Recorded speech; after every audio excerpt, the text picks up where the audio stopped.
Hello students, Jhargram Raj college physics alumni অ্যাসোসিয়েশনের পক্ষ থেকে সবাইকে স্বাগত।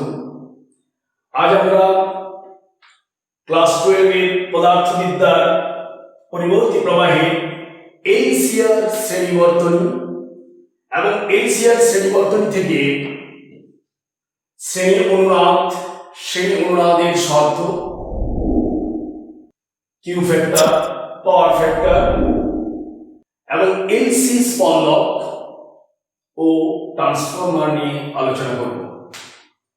আমরা এর আগের ক্লাসে জেনে এসেছি শুধুমাত্র আর বর্তনী, শুধুমাত্র সি, শুধুমাত্র এন, এই তিনটি বর্তনী এবং তার সাথে আমরা জেনেছি এলআর বর্তনী এবং সিআর বর্তনী। প্রতি ক্ষেত্রে আমরা একটি পরিবর্তিত তড়িৎচালক বল E = E0 sin omega t বা E = E0 cos omega t ওই বর্তনীতে অ্যাপ্লাই করছি। সেই বর্তনীতে প্রবাহ মাত্রা এবং সেই বর্তনীর ক্ষমতা ইত্যাদি আমরা দেখেছি।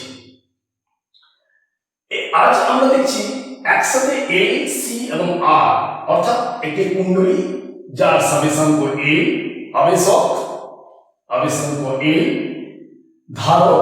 ধারকত্ব C, এটি রোধ হচ্ছে R, তার শ্রেণীতে থাকছে এবং তার সাথে তড়িৎচালক বল, পরিবর্তিত তড়িৎচালক বল E = সেই E0 sin omega t, যার শীর্ষ মান E0 এবং কৌণিক কম্পাঙ্ক ওমেগা। আমরা যেহেতু পরিবর্তিত তড়িৎচালক বল, তাই প্রবাহ মাত্রা চেঞ্জ হবে। কুণ্ডলীতে প্রবাহ মাত্রা চেঞ্জ হলে ফ্লাক্স চেঞ্জ হবে।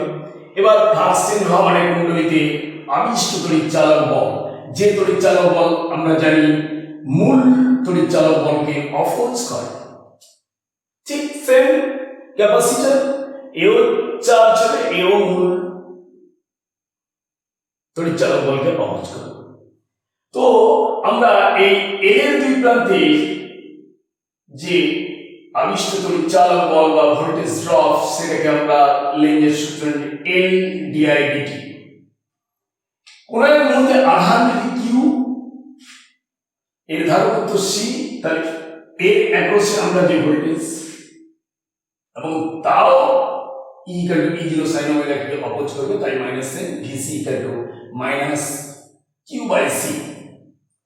এবার এই শ্রেণীবর্তনীটা এফেক্টিভ ইএমএফ, অর্থাৎ বর্তনীতে কার্যকর তড়িৎচালক বল ছিল E, একে অপোজ করছে এইটা, তাহলে কার্যকর তড়িৎচালক বল E - L dI/dt - q/c। বর্তনীতে ওহমস ল আমরা যদি অ্যাপ্লাই করি, ওহমস ল তড়িৎচালক বল E আমরা লিখতে পারি IR। তো তাহলে আমরা এখানে লিখতে পারি E - L dI/dt - q/c = IR। একটু আমরা এই সমীকরণটাকে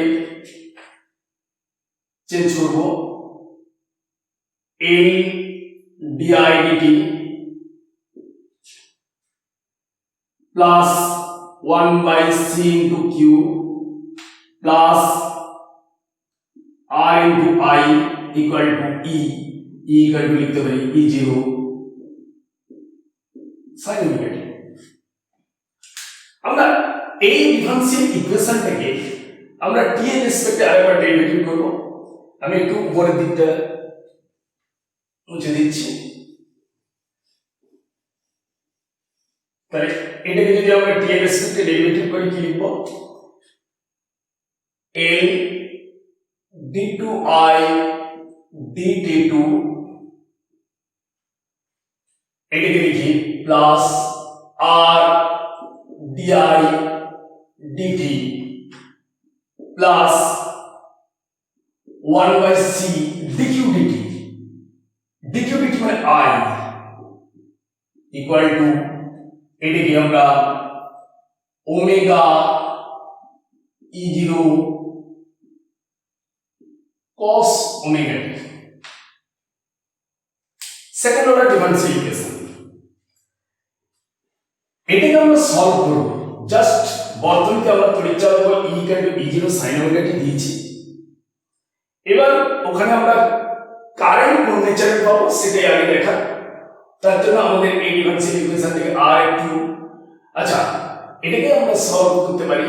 মনে করলাম ট্রায়াল সলিউশন হিসেবে আমরা ধরতে পারি এরকম ডিফারেন্সিয়াল ইকুয়েশনকে আমরা লিখতে পারি I0 sin ওমেগা t।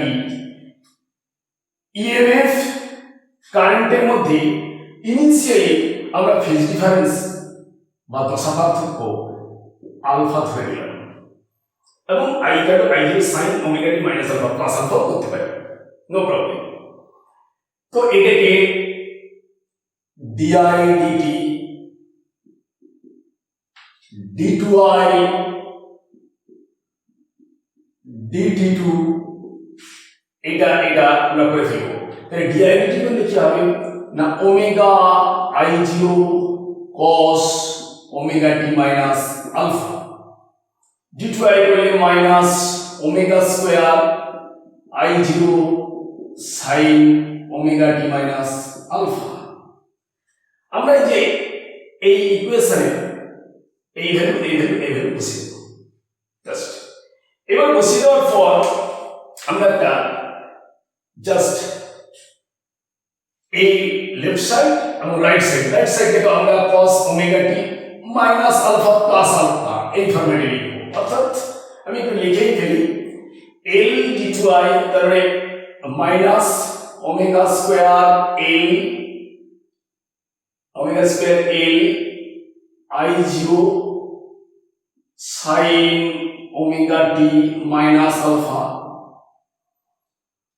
আর di dt তারপরে এটা plus omega r I0 cos omega t minus alpha, then 1 by c I is I0 sin omega t minus alpha. Right সাইডে আমাদের আছে equal to omega E0 cos omega t minus alpha. ইচ্ছে করে ফেললাম ওটাকে আমরা একটা ফরম্যাটে লিখ করে ফেলব omega E0 cos omega t minus alpha plus alpha দিয়ে রাইট সাইড থেকে লিখ করে আমরা sin ওমেগা t সহ left side right side sin omega t minus alpha সহ cos omega t minus alpha সহ left side right side equate করলে আমাদের যে ইকুয়েশনটা আসবে আমি জাস্ট সেই ইকুয়েশনটা আর এটাকে করছি না, সেই ইকুয়েশনটাই আমরা লিখেছি। দুটো আমরা পাবো, একটা পাবো L omega square minus L omega square I0, দেখো L ওমেগা স্কয়ার I0 এটা পাবো। ওদিকে আমরা এই যে cos A প্লাস B এই ফরম্যাটে আমরা ওকে এক্সপ্যান্ড করতে পারি, যেটা আমরা ত্রিকোণমিতির সাহায্যে আমরা লিখতে পারি cos A cos B minus sin A sin B। এবার আমি ওই একটা স্টেপ লিখছি না, জাস্ট ইকুয়েট করে আমরা যেটা পাবো 1 বাই c, এখানে sin omega t minus alpha, ওখানে sin omega t minus alpha, তাহলে 1 by c into I0 equal to এইটাকে এক্সপান্ড করলে ওর minus omega E0 sin alpha. তার মানে এই যে cos A cos B minus sin A sin B ওর cos আলফা আছে ইকুয়েশন এইটা 1। আরেকটা পাবো cos এর, এটাকে আমরা যদি ইকুয়েট করি r omega I0 equal two, এটা ইকুয়াল টু ঠিক এখানে মাইনাস তো এটা প্লাস cos আলফা ইকুয়েশন 2। আমি আগেরগুলো একটু মুছে দিচ্ছি জাস্ট, কারণ আমাদের এখানে অনেকটা আমরা কি করলাম, এটা ট্রায়াল সলিউশন, এই ডিফারেনশিয়াল ইকুয়েশনটা ট্রায়াল সলিউশন জাস্ট যে আমরা সার্কিটে ই ইকুয়াল টু ই0 sin ওমেগা টি অ্যাপ্লাই করেছি, আমরা ধরে নিলাম পাবো i equal to i0 sin omega T minus alpha plus alpha লিখতে পারি, আমি আগেও বলেছি। জাস্ট এই দুটো ইকুয়েশন থেকে আমরা একটু i0 এই যে ধরে নিয়েছি i0 আর একটা দশা পার্থক্য ধরে নিয়েছি আলফা, এই দুটো ইকুয়েশন থেকে চলে আসবে, যা আসবে সেটাই আমি লিখছি আর আমি ক্যালকুলেশনটা বাড়াচ্ছি না। একটু সার্কিটটাও আপাতত আমি মুছে দিলাম। তো আমরা যা পাবো সেটা হচ্ছে এই দুটো ইকুয়েশন, এটাকে স্কোয়ার করে সাম করব, এবার এটা ডিভাইডেড বাই এটা করে ফেলবো, তাহলে আমরা যা পাবো সেটাই একদম ডাইরেক্ট লিখছি। i0 equal to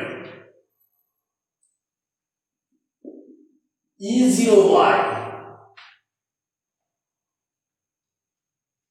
না আরেকবার ইকুয়েশনটাকে একটু লিখে ফেলে করে নিলেও চলে, অসুবিধা নেই।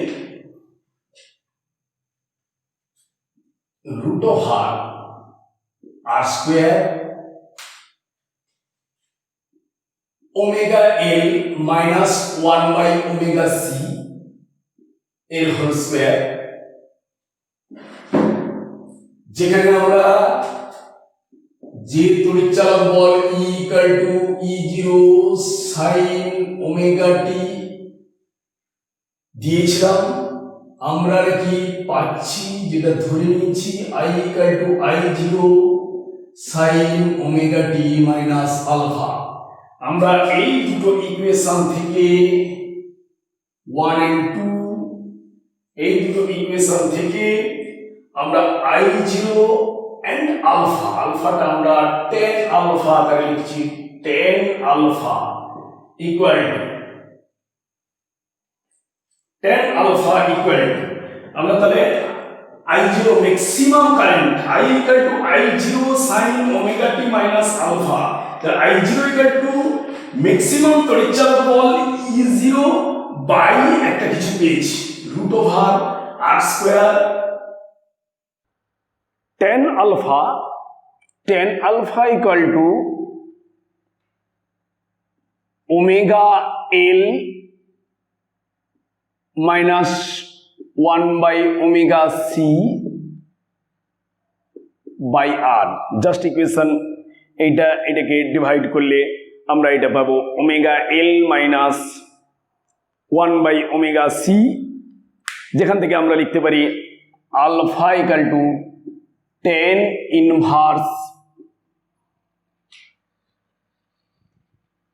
Inverse omega L minus 1 by omega C divided by R. এই ওমেগা এল এটাকে আমরা কি বলি? আমরা এর আগের যখন শিখেছি এলআর বর্তনী বা এল বর্তনী, তখন ওমেগা এলকে আমরা চিনেছি। ওমেগা এল আর কিচ্ছু নয়, এক্স এল, এটাকে আমরা বলছি ওমেগা এল, এক্সেল হিসেবে ধরছি, এটাকে আমরা বলছি ইন্ডাকটিভ রিঅ্যাক্ট্যান্স, আর এক্সি এটা হচ্ছে 1 by omega C capacitive reactance. অর্থাৎ এটাকে আমরা বাংলায় বলি আবেশী প্রতিঘাত, ধারকী প্রতিঘাত।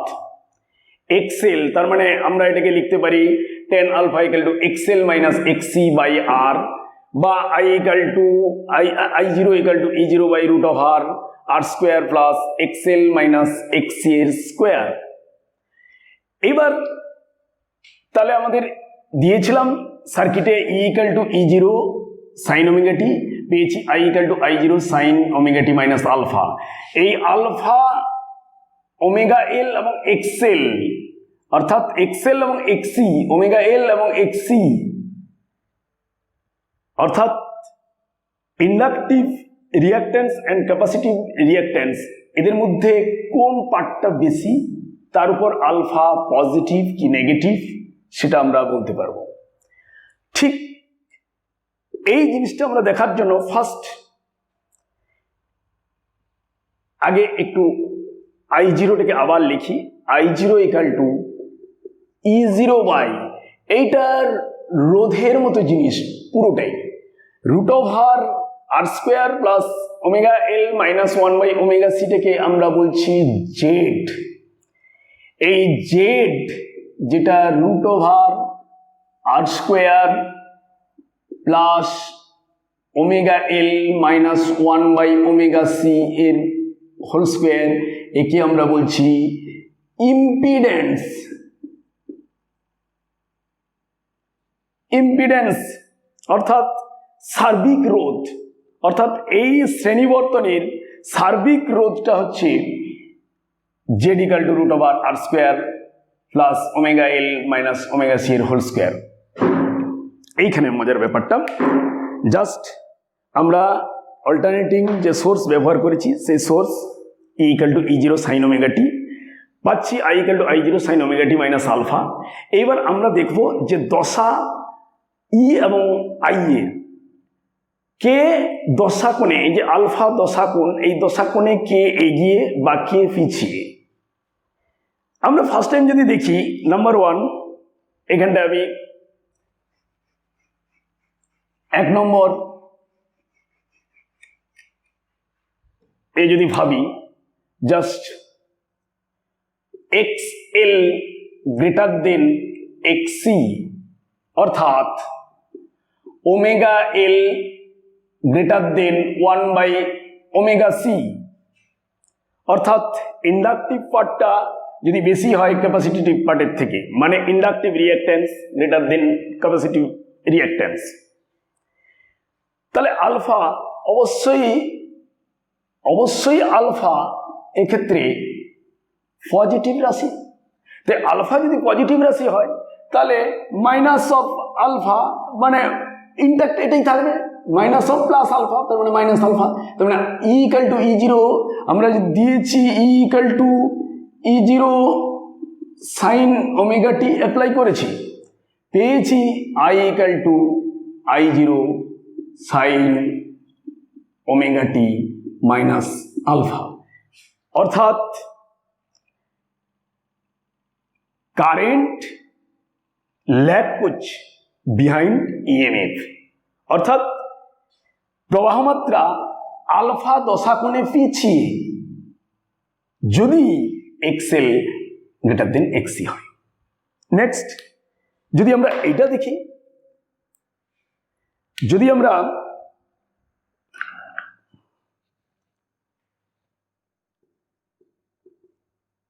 XL লেস দেন XC,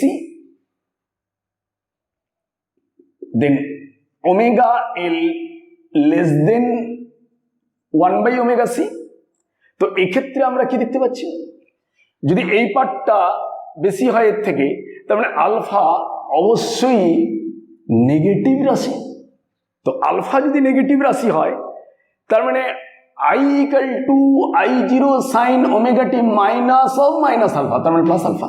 তার মানে আমি অ্যাপ্লাই করেছিলাম E equal to E0 sine omega T, I equal to I0 sine omega T minus of minus alpha মানে প্লাস আলফা।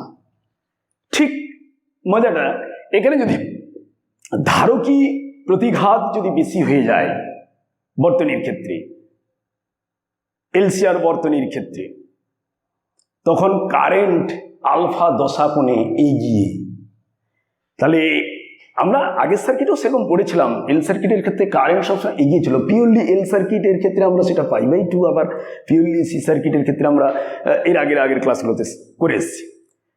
লাস্ট যদি আমরা 3 নম্বর একটা ব্যাপার বলি, এটা যদি আমরা পরে আরো আলোচনা করব, যদি XL ইকুয়াল টু XC, অর্থাৎ ধারকী প্রতিঘাত আর আবেশকের জন্য প্রতিঘাত দুটো সমান হয়ে যায়, inductive reactance capacitive reactance equal হয়ে গেলে, অর্থাৎ ওমেগা এল ইকুয়াল টু 1/ওমেগা সি যদি হয়ে যায়, তাহলে আমাদের স্বাভাবিকভাবে এখানে দেখে যাচ্ছি আলফা অবশ্যই 0।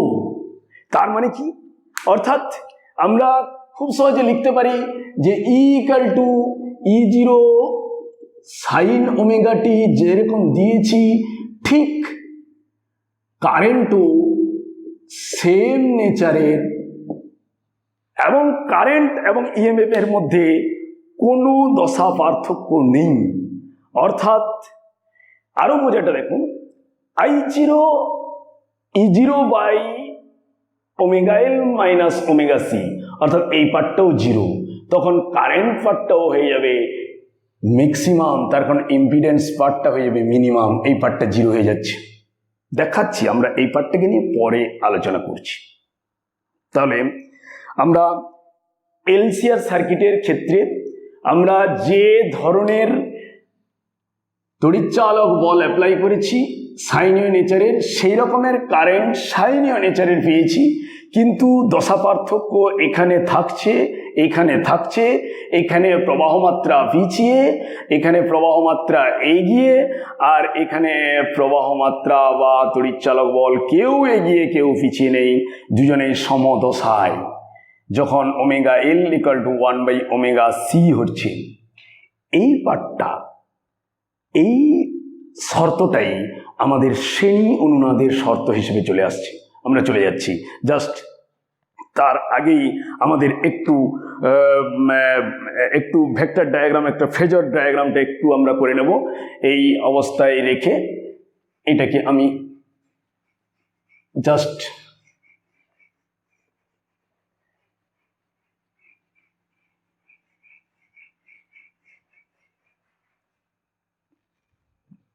দেখি, আমরা যদি এখানে আমরা ড্র করি, আচ্ছা এটাকে একটু টেন আলফাটাকে আমরা ওই দিকেই রাখি, tan alpha equal to omega L minus 1/ওমেগা সি বাই আর। আমরা যদি বলি যে একটা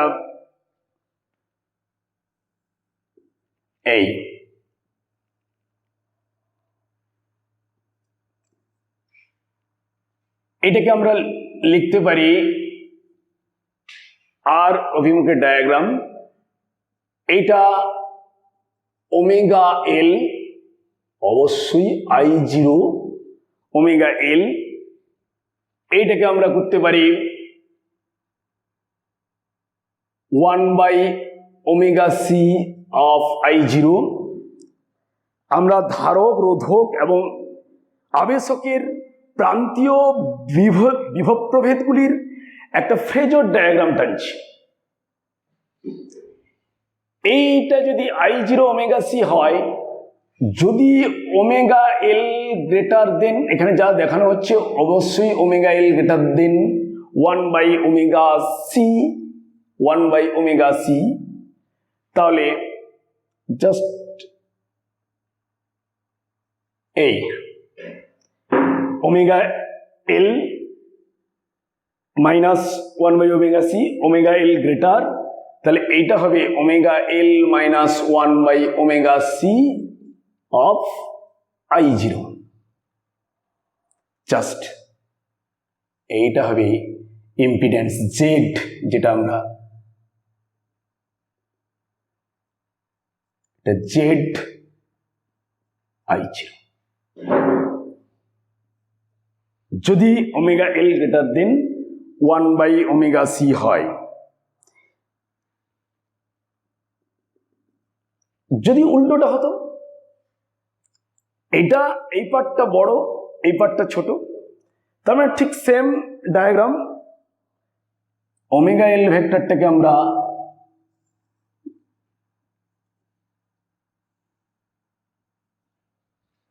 জাস্ট এই যে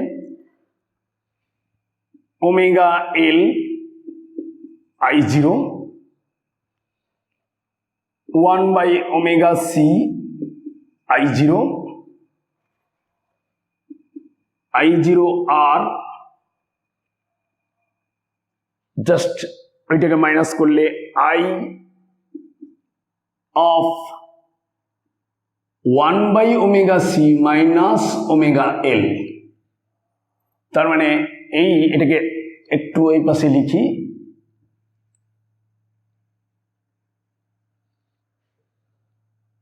omega 1/ωc minus ωL I0, এই ভেক্টরটা ফেজার। এইবার ঠিক সিমিলারলি এখান থেকে আমরা জাস্ট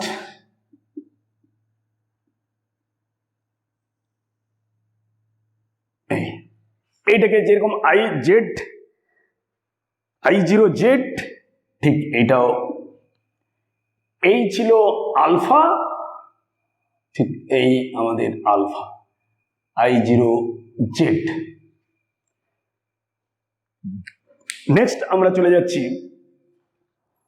জাস্ট আমাদের এই LCR সিরিজের ক্ষেত্রে পাওয়ার অর্থাৎ বর্তনীর ক্ষমতা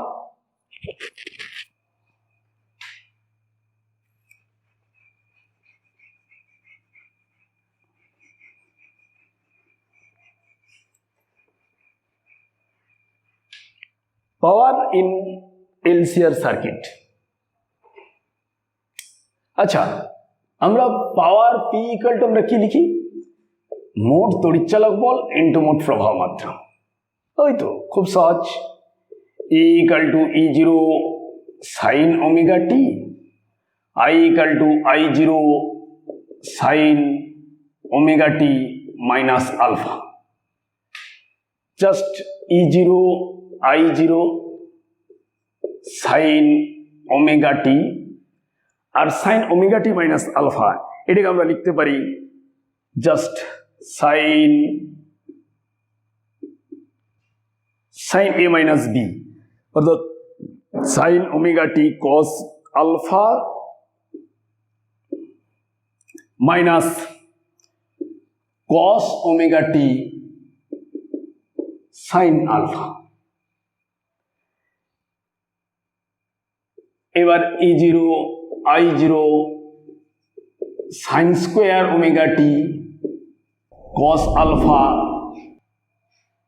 আবার এটা minus E0 I0 sine omega T কস ওমেগা টি সাইন আলফা। গড় ক্ষমতা, পূর্ণ চক্রে গড় ক্ষমতা আমরা বের করব। নেক্সট কি? Power average full cycle 0 to T, এটা পূর্ণ চক্রে 1/T, গড়ের নিয়ম যেটা সেটাই P ইন্টু DT।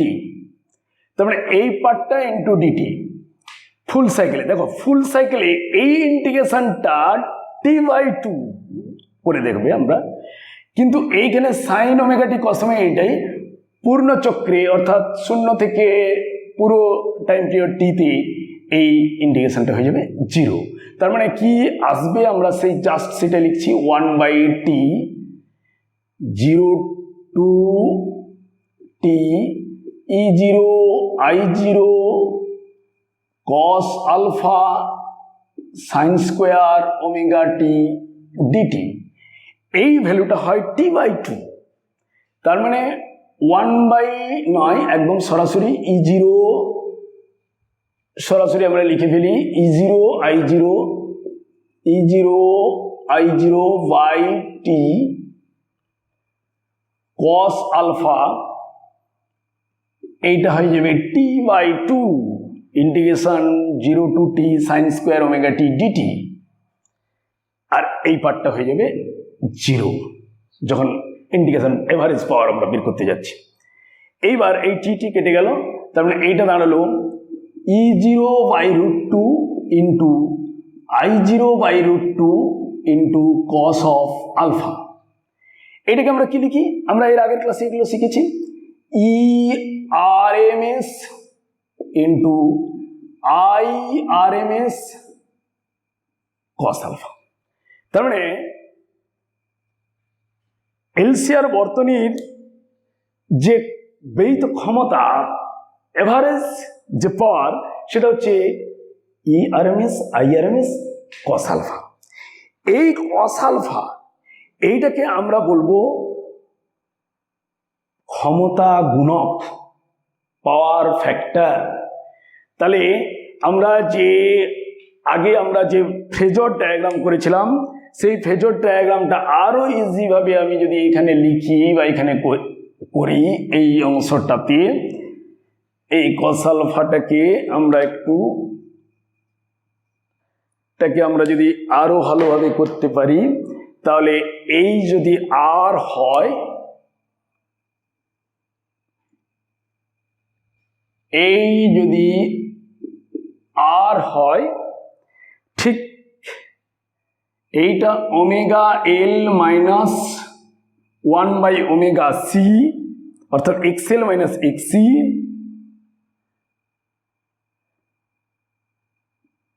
এটা আলফা, এটা Z, Z equal to root over অবশ্যই R square plus omega L minus 1/ওমেগা সি এর স্কোয়ার। তাহলে এই যে Z equal to root over R square plus omega L minus 1/ওমেগা সি এর হোল স্কোয়ার। তো এইখান থেকে আমরা কস আলফা, এই ট্রায়াঙ্গেল থেকেও আমরা বলতে পারি, বা ফেজর ডায়াগ্রাম থেকে আমাদের ইম্পিডেন্সের যে ভেক্টর ডায়াগ্রাম সেখান থেকেও আমরা বলতে পারি কস আলফা, ক্ষমতা গুণক বা power factor cos alpha equal to R by Z. Cos alpha equal to R by Z. যদি কোনো বর্তনীতে রোধক না থাকে, আর ইকাল টু 0, তাহলে রোধকহীন বর্তনী, তারপরে আর ইকাল টু 0, তাহলে কস আলফা ইকুয়াল টু, তখন আমরা কি লিখব যে 0 অর্থাৎ আলফা π/2 আমরা পড়েছি। এল এবং সি সার্কিটের ক্ষেত্রে আমরা তখন পড়েছি যে সম্পূর্ণ চক্রে গড় ক্ষমতা তখনই শূন্য হয়ে যাবে যখন বর্তনীর মধ্য দিয়ে যে প্রবাহ যাবে সেই প্রবাহটাকে আমরা ওয়াটবিহীন প্রবাহ বলব। একটি সম্পূর্ণ চক্রে বর্তনীর গড় ক্ষমতা যখন শূন্য, গড় ক্ষমতা তখনই শূন্য যে অবস্থায় শূন্য, ওই অবস্থায় বর্তনীর মধ্য দিয়ে যে প্রবাহ, সেই প্রবাহকে আমরা বলবো ওয়াটবিহীন প্রবাহ। অর্থাৎ যে সমস্ত বর্তনীর ক্ষেত্রে তড়িৎচালক বল ও প্রবাহ মাত্রার মধ্যে ফেজ ডিফারেন্স অর্থাৎ এই আলফা এটা π/2, সেই বর্তনীর ক্ষেত্রে ক্ষমতা গুণক হয়ে যাবে 0। অর্থাৎ সেই বর্তনীর সেই সময়ে যে প্রবাহটা, সেই প্রবাহটাকে আমরা বলবো ওয়াটলেস কারেন্ট। আমরা চলে যাব ওই শ্রেণী অনুনাদ যে শর্ত সেইটাকে নিয়ে, অর্থাৎ 3 নম্বর যে শর্ত, সেই শর্তটাকে নিয়ে আমরা শ্রেণী অনুনাদ, এলসিআর শ্রেণী বর্তনীর শ্রেণী অনুনাদ, আমরা ওই দুটো ইকুয়েশনকে একটু লিখেই রাখি, যে দুটো ইকুয়েশন আমাদের বারবার, অর্থাৎ I0 equal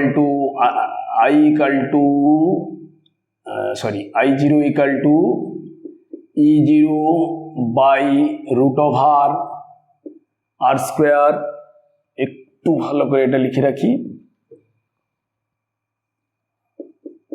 E0/√R² plus omega এল, এইটা।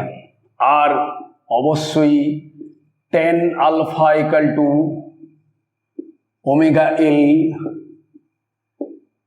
Minus omega C/R। আমরা ওই 3 নম্বর শর্তটাকে নিয়ে যেখানে আমরা লিখেছিলাম, মনে করে দেখো যে ইন্ডাকটিভ রিঅ্যাকট্যান্স আর ক্যাপাসিটিভ রিঅ্যাকট্যান্স তারা equal, omega L equal to 1/ওমেগা সি। তো যখনই এইটা হচ্ছে তখন ওই বর্তনীর ক্ষেত্রে জেড সেটা হয়ে যাচ্ছে আর স্কোয়ার, তার মানে আর অর্থাৎ মিনিমাম, জেড অর্থাৎ ইম্পিডেন্সটা বর্তনীর মিনিমাম। ইম্পিডেন্স মিন্স রোধের মতো জিনিস। একটা বর্তনীর, একটা এলসিআর বর্তনীর তার রোধটা অর্থাৎ ইম্পিডেন্সটা মিনিমাম হয়ে গেছে। তা ইম্পিডেন্স যদি মিনিমাম হয়ে যায় তাহলে কারেন্ট ম্যাক্সিমাম, তার মানে কারেন্ট I0 ইকুয়াল টু তখন E0/R, এটা ম্যাক্সিমাম। ইম্পিডেন্স যখন মিনিমাম, কারেন্ট তখন ম্যাক্সিমাম। কোন শর্তে? না ওমেগা এল ইকুয়াল টু 1/ওমেগা সি। তাহলে এই অবস্থায় বর্তনীতে সর্বোচ্চ প্রবাহ মাত্রা, এই শর্তটাকে, এইটাকেই আমরা বলছি অনুনাদ। প্রবাহ মাত্রা সর্বোচ্চ হয়ে যাবে, বর্তনীর রোধ সর্বনিম্ন হয়ে যাবে, অর্থাৎ তখন এই বর্তনীটা পিওরলি রেজিস্টিভ সার্কিটে পরিণত হয়ে যাবে। যে আমরা প্রথমে যখন এটা পড়তে গেছিলাম এই অল্টারনেটিং কারেন্টের, জাস্ট আমরা এই সার্কিটগুলোর আর সার্কিট কমপ্লিটলি পিওরলি আর সার্কিট, তখনই আমরা দেখেছি যে সেখানে কারেন্ট এবং ইএমএফ একই দশায় অর্থাৎ সমদশায় থাকছে। তো এখানেও ঠিক সেম, ওমেগা এল হয়ে গেলে আলফা ইকুয়াল টু 0, তার মানে সমদশায় থাকছে। প্রবাহ মাত্রা এবং তড়িৎচালক বল দশা পার্থক্য 0। তাহলে এটাই হচ্ছে অনুনাদের শর্ত। কি অবস্থায়? আমরা জাস্ট এটাকে আর একটু লাইন এগিয়ে যাব। ওমেগা এল ইকুয়াল টু 1/ওমেগা সি, তার মানে আমরা বলতে পারি, এইখান থেকে লিখতে পারি or omega square equal to L C.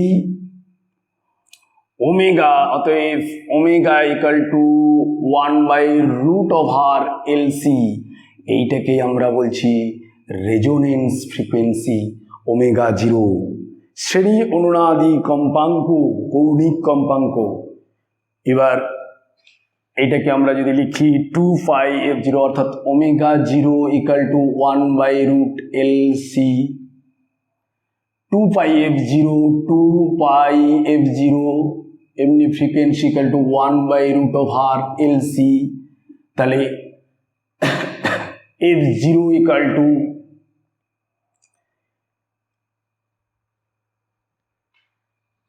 বলার দরকার নেই, বা f0 ইকুয়াল টু 1/2π√LC।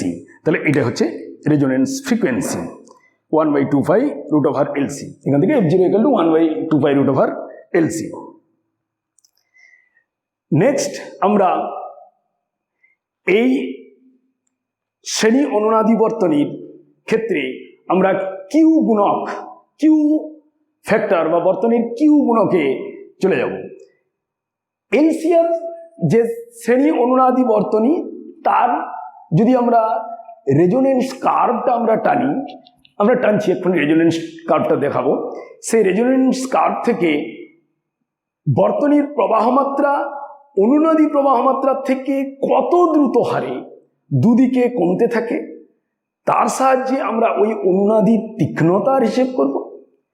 এবং সেই অনুনাদির তীক্ষ্ণতা থেকে আমরা একটু ক্যালকুলেশনটা আমরা কম করব। ক্যালকুলেশনটা আমরা জানিয়ে দিচ্ছি যে আমরা সেখানটায় একটা ব্যান্ড উইথ, অর্থাৎ দুটি কম্পাঙ্কের অন্তরফল, সেটাই আমরা সরাসরি লিখব, দিয়ে আমরা সেখান থেকে কিউ গুণক বলবো। এবার আগে আমি অনুনাদি লেখচিত্রটা ড্র করছি, তারপরে আমরা দেখতে পাবো। ঠিক এই শর্তও সেখানে লাগাচ্ছি। আমরা কি করব? কারেন্ট ভার্সেস, একদিকে কারেন্ট, একটু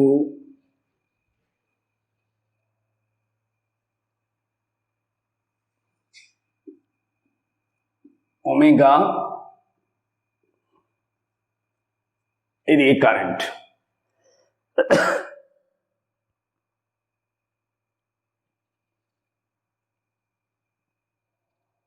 জাস্ট কারেন্ট যখন ম্যাক্সিমাম কখন হয়, কারেন্ট I0 যখন আমরা জাস্ট ওমেগাটা রেজোনেন্স ফ্রিকোয়েন্সি ওমেগা 0 দিই, ওমেগাটা যখন রেজোনেন্স ফ্রিকোয়েন্সি ওমেগা 0, আমরা দুদিকেই দেখো কারেন্ট ওমেগা 0 থেকে কমলেও কারেন্টটা কমছে, ওমেগা 0 থেকে বাড়লেও কারেন্টটা কমছে। এবার কত দ্রুত এটা কমে আসবে এটা থেকে আমরা শার্পনেস, অনুনাদির তীক্ষ্ণতা আমরা বলতে পারবো। যে কম্পাঙ্ক দুটিতে, আমরা দুটো কম্পাঙ্ক দেখাবো এখানেই, অবশ্যই ঠিক ওমেগা 1, আমি একটু বড় করে দেখাচ্ছি, এটা ওমেগা 1 আর ঠিক এটা ওমেগা 2। এটা কারেন্টের কোন ভ্যালুতে জানো? ঠিক I0/√2। অর্থাৎ এইখানে একটা কথা বলতে হবে আমাদের, যে কম্পাঙ্ক দুটিতে, এই যে ওমেগা 1 এবং ওমেগা 2, যে কম্পাঙ্ক দুটিতে বর্তনীর ক্ষমতা সর্বাধিক ক্ষমতার অর্ধেক, ক্ষমতাটা আমরা এখানে দেখাইনি, আমরা আরেকটা ড্র করলে ক্ষমতাটাও দেখাতে পারতাম, সেই কম্পাঙ্ক দুটিতে প্রবাহমাত্রা, সর্বাধিক প্রবাহমাত্রার 1/√2 গুণ এই যে I0/√2, এই দুই কম্পাঙ্ক যেটাকে আমরা ধরেছি ওমেগা 1 এবং ওমেগা 2, এর যে ডিফারেন্স এটাকেই আমরা বলছি ব্যান্ডউইথ। অর্থাৎ bandwidth delta omega equal to omega 2 minus omega 1। এইখান থেকে আমরা বলবো কিউ ফ্যাক্টর। খুব ইন্টারেস্টিং জিনিস, যেটা এই ওমেগা 0-র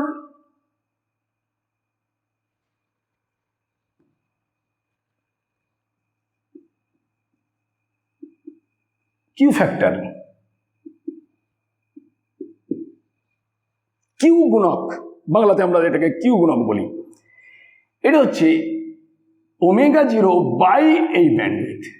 আমরা এটা ক্যালকুলেশন করলাম না, এটা ক্যালকুলেট করে আমরা দেখাতে পারি যে এই ব্যান্ডউইথ, এটা ওমেগা 2 মাইনাস ওমেগা 1, এইটাকে আমরা বুঝি ওমেগা 0/ওমেগা 2 মাইনাস ওমেগা 1। এইটাকে আমরা করতে পারি ওমেগা 0/ওমেগা 2 মাইনাস ওমেগা 1। এই ভ্যালুটাকে আমরা ক্যালকুলেশন করে নিয়ে আসতে পারি, এইটাকে R/L, তার মানে হয়ে গেল omega 0L/R quality factor equal to L/R, omega 0টা পড়ে থাকছে, তার মানে 1/√LC, 1/√LC। তাহলে স্বাভাবিকভাবে দেখো এখানে L আছে, এখানে √L, তার মানে একটা কেটে যাবেন, তাহলে √1/R থেকে বাইরে রাখো, √L √L উপরে C, দ্য কোয়ালিটি ফ্যাক্টর। আবার এটাও করা যায় ওমেগা 0L/R, বা এটাকে লিখতে পারি 1/ওমেগা 0CR, সেটাও কোয়ালিটি ফ্যাক্টর। বর্তনীর কিউ গুণকের মান বেশি যদি হয় তাহলে অবশ্যই ওই অনুনাদের তীক্ষ্ণতা তত বেশি, অর্থাৎ তত বেশি তীক্ষ্ণ হয়। নেক্সট আমরা চলে যাব আর একটি জিনিস, যেটা হচ্ছে এলসি অসিলেশন। এলসি মানে ইন্ডাক্টর আর ক্যাপাসিটর, আবেশক এবং ধারক। আমরা জাস্ট এইটা করছি এলসি বর্তনী, এটাকে আমরা এলসি অসিলেটরও বলবো। স্পন্দক, কেন এটাকে স্পন্দক বলে একদম শেষে বলছি, কেন এটাকে আমরা স্পন্দক বলবো, কি স্পন্দিত হচ্ছে, কমপ্লিট এলসি সার্কিট।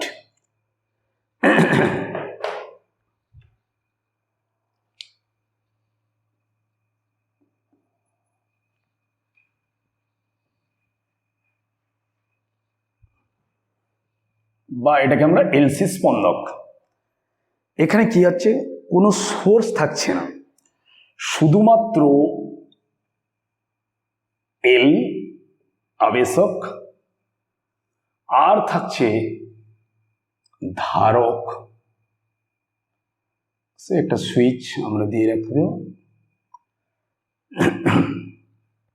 এল হচ্ছে সি। আমরা এই ক্যাপাসিটরটাকে, এই ধারকটাকে ইনিশিয়ালি আমরা চার্জ করেছি। মনে করলাম টি ইকাল টু জিরোতে এর charge equal to Q zero. প্রথমে ধারকটা আহিত হয়ে আছে, সাপোজ এই প্রান্ত পজিটিভ, এই প্রান্ত নেগেটিভ, আমাদের ধারকটা চার্জড হয়ে আছে।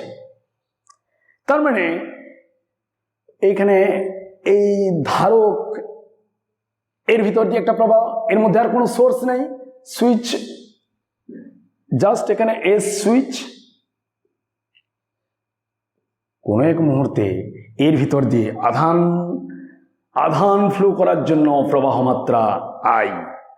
তাহলে টি ইকাল টু জিরোতে আধান কিউ জিরো। এই অবস্থায় এই বর্তনীর এর ভিতর দিয়ে, এল এর ভিতর দিয়ে কারেন্ট কোনো এক মুহূর্তে আই, কারেন্টের চেঞ্জ যদি ডিআই হয় ডিটি সময়ে, তাহলে অবশ্যই এখানে ইনডিউসড ইএমএফ ঠিক same L minus L di DT, যেরকম আগে আমরা করেছিলাম। বাট এখানে অবশ্যই মাইনাস আর লিখতে পারবো না, কিউ বাই সি, কোনো এক মুহূর্তে আধান সি। তাহলে এই চার্জটা ফ্লো করায় এখানে কারেন্ট, এই চার্জের জন্য এখানে কারেন্টের চেঞ্জ, সেই কারেন্টের চেঞ্জ আই ডিটি সময়। তো এইটা ইকুয়াল টু সেই সেম ইকুয়াল টু আই আর, এই সার্কিটে কোনো আর নেই, তার মানে ইকুয়াল টু জিরো। এটি একটা সেই differential equation, L di dt Q I C.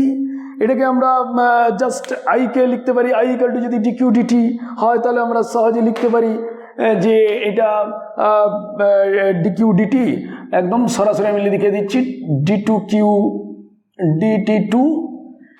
Just এটা আমরা কি বসাবো, I equal to dQ dt, তাহলে ডিডিটি অফ ডিকিউ ডিটি মানে d two Q d two. এবার মাইনাসটাকে আমি পরে এই করে দিচ্ছি। এবার ইকুয়াল টু এটাকে আমরা লিখবো just minus one by L C, এই এলটা minus one by L C into Q. এই পাশে গেল, লিখলাম এখানে, আর ওয়ান বাই কিউ আছে, এই এলটা কমন নিয়ে এটা এলসি হয়ে গেল, তাহলে minus one by LC into Q. তার মানে এটাকে আমরা আরো আর এক step D two Q DT square plus omega square Q equal to zero. তাহলে omega square equal to one by L C আমরা পড়েছি, omega square equal to one by L C, omega equal to root over L C, তার মানে plus omega square Q equal to. আচ্ছা, এই ইকুয়েশনটাকেও আমাদের প্রায় পরিচিত ইকুয়েশন। এই সমীকরণটা একটি সরল দোলগতির সমীকরণ নির্দেশিত করে। D two Q dt differential equation of a simple harmonic oscillation এর। তার মানে একটা সরল দোলগতির সমীকরণ যদি পাই, তাহলে সেই দোলগতির সমীকরণকে আমরা সলভ করলে, আমি এইটাকে এখন মুছে দিচ্ছি, সেটাকে সলভ করলে আমরা সেই সাইনীয় বা কোসাইনীয় নেচারের পাবো। অর্থাৎ এখানে আধান ইকুয়াল টু একটা ম্যাক্সিমাম মানের উপর কস বা সাইন, আমি কসই ধরে নিলাম, তাহলে স্বাভাবিকভাবে current I equal to d Q dt, তার মানে কিউ জিরো মানে এটা আই জিরো হয়ে যাবে। অর্থাৎ আই জিরো না করে একদম সরাসরি আমরা করি minus omega q zero sine of omega t. Just এই ডিফারেন্সিয়াল ইকুয়েশনটাকে আমরা যদি সলভ করি, কোসাইন বা সাইনেও q equal to Q zero, তাহলে ইনিশিয়ালি আমি লিখেছিলাম টি ইকুয়াল টু জিরোতে q equal to Q zero আধান এর মধ্যে। এবার সেই আধান ফ্লো করেছে মানে কারেন্ট ফ্লো করেছে, কারেন্ট ফ্লো করায় ইনডিউসড ইএমএফ হয়েছে, তার ফলে আমাদের যে current equation I equal to minus omega q zero sign omega টি। এইখানে খুব ভালো করে দেখলে যে ওই ওমেগা যেটা আমরা এখানে ধরেইছি, আমরা এখানে মুছে দিয়েছি যে ওমেগা ইকাল টু 1/√LC, যেখানে 2π এটা হচ্ছে কৌণিক কম্পাঙ্ক, এটাকে আমরা যদি 2πf0 বা 2πn করি, বা এটার time period 2π/T equal to 1/√LC, তাহলে আমরা লিখতে পারি T ইকাল টু 2π√LC। তার মানে ওই যে সরল দোলগতির যে দোলনকাল সেটা L এবং C এর যে L ভ্যালু এর যে C ভ্যালু √2π। কি দাঁড়ালো? আবেশকের মধ্যে প্রবাহ মাত্রাও সরল দোলগতি, আর ঠিক আধানের ইকুয়েশনও আমাদের দেখাচ্ছে dq/dt 2 plus omega square q equal to q0 cos omega t, সেও সরল দোলগতিতে আন্দোলিত হচ্ছে, যার কৌণিক কম্পাঙ্ক w0 ইকুয়াল টু বা ওমেগা 0 w0 নয় সরি পর্যায়কাল t ইকাল টু 2π√LC। অর্থাৎ এখানে আমরা বলতে পারি একটি আহিত ধারককে আবেশকের সঙ্গে বর্তনী সংযুক্ত যদি করি, তাহলে পর্যায়ক্রমে একবার ধারকের শক্তি আবেশকের শক্তিতে, ঠিক তারপরেই আবেশকের শক্তি আবার ধারকের শক্তিতে রূপান্তরিত হতে থাকে। একেই আমরা বলছি এলসি স্পন্দন বা এলসি অসিলেশন। স্পন্দকের সাহায্যে আমরা খুব দারুণ একটা করতে পারি, সমপ্রবাহকে পরিবর্তী প্রবাহে রূপান্তরিত করা যায়। নেক্সট এবং লাস্ট আমরা যেটা করব সেটা হচ্ছে ট্রান্সফরমার। ট্রান্সফরমার মানে কি ট্রান্সফর্ম করে না, ভোল্টেজ, কিরকম ভোল্টেজ? অবশ্যই পরিবর্তী এসি ভোল্টেজ ট্রান্সফর্ম করে, বা তার বাংলাতে আমরা তাকে বলি রূপান্তরক। যা আমরা একটা এখানে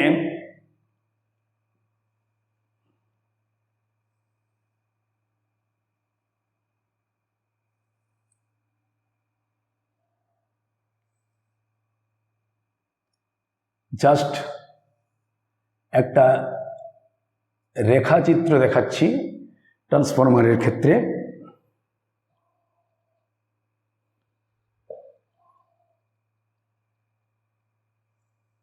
কাঁচা লোহার পাতকে পর পর সাজিয়ে স্তরিত করে এই একটি অন্তরিত তার কুণ্ডলী একটি এসি সোর্সের সাথে যুক্ত করা হয়। অবশ্যই আর একটি কুণ্ডলী এটা লোড রোধের অ্যাক্রসে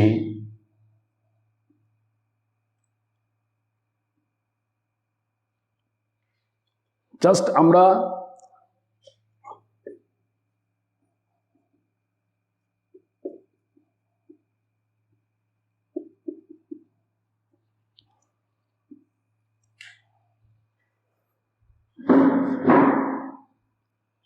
ট্রান্সফরমার কি পরিবর্তী ভোল্টেজকে বাড়ানো বা কমানোর জন্য আমরা এক ধরনের ইলেকট্রনিক ডিভাইস ব্যবহার করা হয়। সেই ইলেকট্রনিক ডিভাইসটা কি? ইলেকট্রিক্যাল না, এই একটি কুণ্ডলী, একে আমরা বলছি প্রাইমারি কুণ্ডলী। এই পাশে আরেকটা কুণ্ডলী, এস এস এটাকে বলছি সেকেন্ডারি কুণ্ডলী, প্রাথমিক কুণ্ডলী বা মুখ্য কুণ্ডলী, আর এটা হচ্ছে গৌণ কুণ্ডলী। এইখানে আসছে এসি সিগন্যাল, এটাকে আমরা বলছি ইনপুট ভোল্টেজ, এসি ভোল্টেজ। আমরা এই লোড রোধ আরএল এর অ্যাক্রসে যা পাবো আউটপুট ভোল্টেজ, এইটা কি, এইটাই সেই ট্রান্সফরমার তার, ওই যে তড়িৎ যন্ত্র, সেই তড়িৎ যন্ত্রের রেখাচিত্র। আমরা সিম্বলিক ডায়াগ্রামটাও পরে এঁকে দিচ্ছি।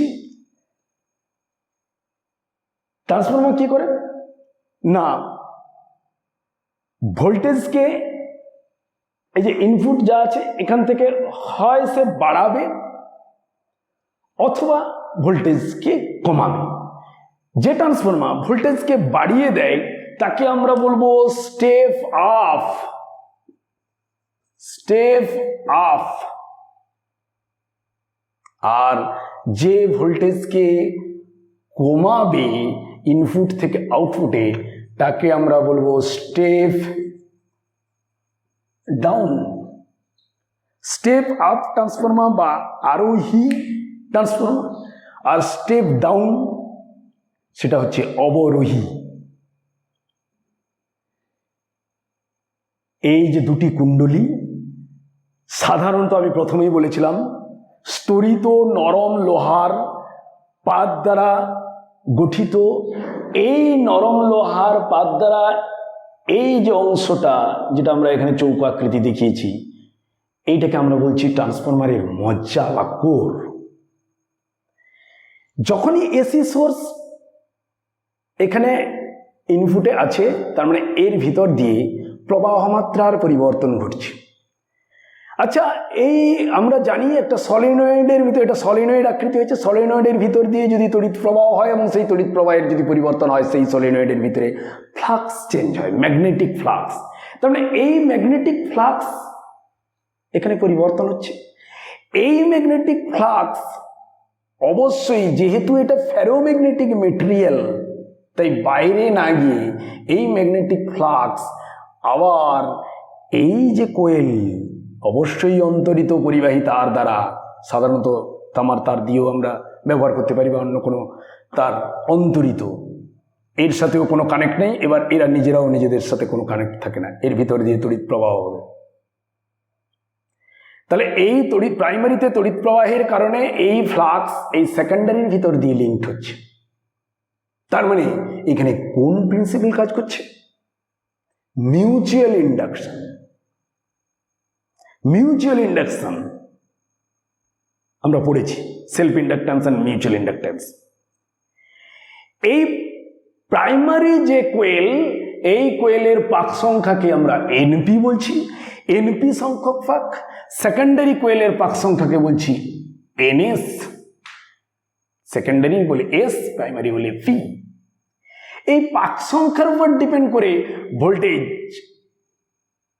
বাড়বে অর্থাৎ স্টেপ আপ, না ভোল্টেজ কমবে স্টেপ ডাউন, এটাই ডিপেন্ড করবে। আমরা আসছি, একটু দেখাবো, জাস্ট একটু এর সিম্বলিক এটাও দেখিয়ে দিতে পারি। আমরা জাস্ট এই রকম টানবো, এটা পি পি অর্থাৎ প্রাইমারি। আমরা ইলেকট্রিসিটিতে আমরা প্রত্যেকটার জাস্ট সিম্বল আমরা টানতে পারি। তাহলে এইটাই হচ্ছে মূল চিত্র, ওটা তার সিম্বলিক ডায়াগ্রাম। যদিও আমি এখানে পাক সংখ্যা এখানে যটা তটাই করে ফেলেছি, এর থেকে হয় বাড়তি করব বা তার থেকে কম করব, সেটা এখানে কোনো ম্যাটার নয়। জাস্ট আমরা টোটাল ফ্লাক্স এখানকার, সেই ফ্লাক্স এখানে লিঙ্কড হচ্ছে, অর্থাৎ প্রাইমারিতে মোট ফ্লাক্স, টোটাল ফ্লাক্স। একটা কোয়েলের ভিতরে যদি মোট ফ্লাক্স ফাই হয়, এনপি সংখ্যকে ফ্লাক্স হবে এনপি ইন্টু ফাই। সেই ফ্লাক্সটা সেকেন্ডারির ভিতর দিয়ে লিঙ্কড হচ্ছে। সেকেন্ডারির পাক সংখ্যা যদি এস হয় তাহলে ওর ভিতরেও সেই সংখ্যক ফ্লাক্স। আচ্ছা, আমরা যদি প্রাইমারিতে, আগে পরে আসছি ওইটা, আমরা যদি প্রাইমারিতে এই ফ্লাক্সটা লিঙ্কড হয় তাহলে প্রাইমারিতে যে ইনডিউসড ইএমএফ, সেই induced EMF EP equal to আমরা লিখতে পারি কি মাইনাস এনপি ডিফাই ডিটি। ঠিক একই রকম ওইখানে সেকেন্ডারিতে ফ্লাক্স হবে এনএস ফাই, তাহলে সেকেন্ডারিতে induced EMF ES equal to minus NS d phi dt. তাহলে আমরা এটুকু বলতে পারি যে এই পাওয়ার প্রাইমারিতে, প্রাথমিক কুণ্ডলিতে যে পাওয়ার অর্থাৎ ইনপুটের পাওয়ার ইকুয়াল টু আউটপুটের পাওয়ার। তাহলে এর পাওয়ার আমরা কি লিখতে পারি, তড়িৎচালক বল। ইনপুটে কারেন্টকে আমরা ইপি ইন্টু আইপি, এখানে যে কারেন্টকে আমরা করছি আইপি। সেকেন্ডারিতে পাওয়ার ইএস হচ্ছে তার ইএমএফ তড়িৎচালক বল, কারেন্ট হচ্ছে আইএস। তাহলে এই দুই পাওয়ার ইকুয়াল। তাহলে আমরা এখানে কি লিখতে পাচ্ছি, EP NP dphi dt ES NS dphi ds. তার মানে এইখান থেকে আমরা লিখতে পারি NP IP, NP IP equal to NS IS. NP বা এটাকে এনপি না করে এটাকে এনপি, এটাকে আমরা এখন করব না, আমরা জাস্ট ইপি বাই ইএস করব। Just EP by ES, EP by ES. তার মানে ইএস সেই জায়গায় আমরা লিখব আইএস বাই আইপি। ওটা করলেও ঠিক ছিল, অসুবিধা নেই। তাহলে এই একটা ইকুয়েশন আমার থাকলো। দেন আমরা ওইখান থেকেও আমরা লিখতে পারি ইপি বাই ইএস, বা হ্যাঁ EP by ES, EP by ES. দেখো ইপিতে এনপি, তাহলে এনপি বাই এনএস। তারপরে EP by ES equal to NP by NS equal to IS by IP. আর তিনজনকে যদি আমরা একসাথেই পরপর লিখে ফেলি, EP by ES equal to NP by NS equal to EP by ES equal to IS by IP.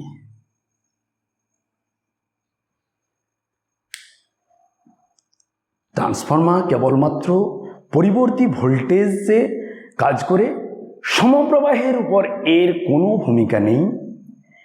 এর ক্ষেত্রে শক্তির কিছু লস কি না, কোনো রূপান্তরক বা কোনো ট্রান্সফর্মার কখনোই আদর্শ হয় না। সমস্ত বাস্তব ট্রান্সফর্মার যে যে শক্তি ক্ষয়গুলো ঘটে, number 1 magnetic leakage, number 2 eddy current loss, number 3 hysteresis loss, and last of all copper loss. Magnetic লিকেজটা কি না, প্রাইমারির পুরো ফ্লাক্সটা যদি সেকেন্ডারিতে না প্রবেশ করে, কোনোভাবে যদি বাইরে, যদিও ফেরোম্যাগনেটিক মেটেরিয়াল আমরা ইউজ করেছি বলে এটা পুরোটা এর ভিতরে ইন করবে। এডি কারেন্ট কি না, তাপ শক্তি সৃষ্টি হতে পারে এই তড়িৎ প্রবাহের ফলে, সেই তাপ শক্তির জন্য কিছু শক্তির অপচয় ঘটে যেতে পারে। হিস্টেরিসিস লস কি আমরা জানি ফেরোম্যাগনেটিক মেটেরিয়ালের ক্ষেত্রে hysteresis curve B and H এর একটা চেঞ্জ আমরা দেখি। আমরা মজ্জাটা যদি কাঁচা লোহা তরিত আমরা স্তর স্তর দিয়ে আমরা কাঁচা লোহার এটা তৈরি করেছি, তো তার ক্ষেত্রে হিস্টেরেসিস লসের কারণে কিছু শক্তির অপচয় ঘটে। তবে অবশ্যই ওই ফেরোম্যাগনেটিকের ক্ষেত্রে ওই দেখে হিস্টেরেসিস লস যে মেটেরিয়ালের সব থেকে কম হয় সেটা দিয়ে আমরা ওটা তৈরি করতে পারি। কপার লস, প্রাইমারি এবং সেকেন্ডারিতে যে কারেন্ট, এর জন্য জুল ক্রিয়ার ক্ষেত্রে যে তাপ উৎপন্ন হয়ে ফলে সেটাতেই যে শক্তির অপচয়, সেটি হচ্ছে কপার লস। ঠিক আছে, আজকের মতো আমাদের এই অবধি।